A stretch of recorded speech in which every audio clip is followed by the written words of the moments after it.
Hi folks, in the previous video I shot this Jeep Wrangler oil pan with a .22 caliber long rifle. That's the hit you see on the side there to the right. The multiple peppering is from a turkey load, which didn't penetrate, and then the big hole at the top is from a Remington slug, 7-8 ounce at 1800 feet per second.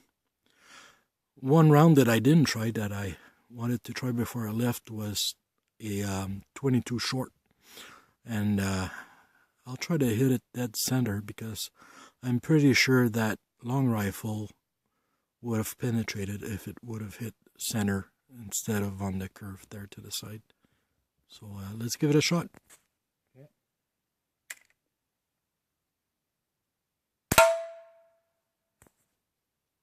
So there we go, folks. That 22 short was from 10 yards, and it dented slightly, but it almost didn't take any paint off, as you can see right here. There's just a little dimple. I'll try a second shot closer from 5 yards, see if that makes a difference. Okay.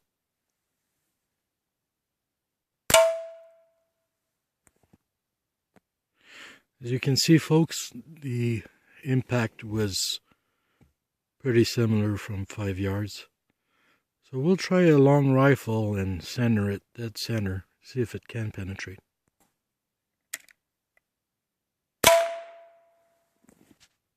So this last shot was from a .22 long rifle from about 5 yards.